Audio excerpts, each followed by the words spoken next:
Israel மற்றும் Iran இடையே நாளுக்கு நாள் போர் பதற்றம் அதிகரித்து வரும் நிலையில் ஈரான் தற்பொழுது தன்னுடைய அதிரடி அட்டாக்கை தொடங்கியுள்ளது.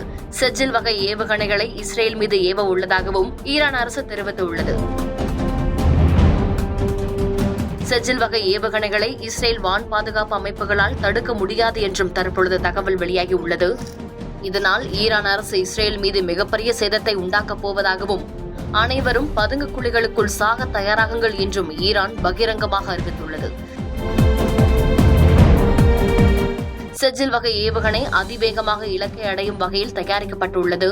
இந்த வகை ஏவுகணைகளை இஸ்ரேலின் வான் பாதுகாப்பு அமைப்புகளால் தடுக்க முடியாது என்றும் இது அதிவேகத்தில் இஸ்ரேலை போய் தாக்கும் என்றும் கூறப்பட்டுள்ளது.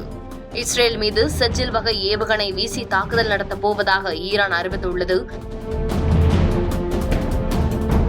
ஈரான் தயாரித்த இந்த ஏவுகணை 2000 கிலோமீட்டர் வரை சென்று தாக்கக்கூடியது என்றும் தகவல் வெளியாகியுள்ளது. செஜில் வகை ஏவுகணை அதிவேகமாக இலக்கை அடையும் வகையில் தயாரிக்கப்பட்டுள்ளதாகவும் இஸ்ரேல் தொடர்ந்து ஈரானை தாக்கி வரும் நிலையில் ஈரான் இந்த ஆயுதத்தை கையில் எடுத்து உள்ளதாகவும் இந்த வகை ஏவுகணை தாக்குதல் இஸ்ரேலில் மிகப்பெரிய அளவில் சேதத்தை உண்டாக்கப் போவதாகவும் ஈரான் அறிவித்துள்ளது. ஈரானுக்கு எதிராக ஏற்கனவே அமெரிக்காவும் தன்னுடைய படைபலத்தை அதிகரித்துக் கொண்டிருக்கும் இந்த வேளையில் ஈரான் அரசு இஸ்ரேலை எதிர்த்து பயங்கரமான ஏவுகணைகளை வைத்து தாக்க முடிவு செய்துள்ளது. இதில் செஜில் வகை ஏவுகணையை கையில் எடுத்து இஸ்ரேல் மீது அதிரடியாக தாக்க முடிவு செய்துள்ளது ஈரான் தயாரித்த இந்த ஏவுகணை 2000 கிலோமீட்டர் வரை பயணித்து இஸ்ரேலை துல்லியமாக தாக்கும் என்றும் கூறப்படுகிறது. இந்த ஏவுகணை இஸ்ரேலில் தாக்கினால் மிகப்பெரிய அழிவுகளும் பேரழிவுகளும் உண்டாகும் என்று இதன் மூலம் பலரும் சாக தயாராக என்றும் ஈரான் அதிரடியாக அறிவித்துள்ளது. ஏற்கனவே அமெரிக்காவும் ஈரானுக்கு எச்சரிக்கை விடுத்திருந்த நிலையில் அனைத்து விதமான சண்டைகளுக்கும் தயார் என்று ஈரானும் அமெரிக்காவுக்கு பதிலளித்திருந்தது. இந்நிலையில் இஸ்ரேல் மீது ஏவுகணைகளை தாக்கி மிகப்பெரிய பேரழிவுகளை உண்டாக்கும் விதமாக ஈரான் இந்த ஏவுகணையை கையில் எடுத்துள்ளது.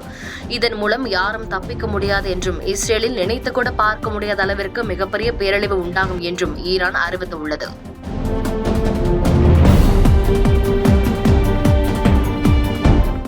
செய்திகளை உடனுக்குடன் தெரிந்து கொள்ள கீழ்கண்ட கேபிள் மற்றும் டிடிஎச் நெட்வொர்க்குகளில் எம்நாடு செய்தி தொலைக்காட்சியை காணுங்கள்.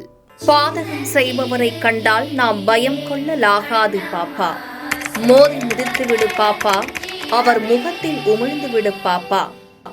அண்மை செய்திகளை உடனுக்குடன் தெரிந்து கொள்ள இணைந்திருங்கள் எம்நாடு தொலைக்காட்சியுடன்.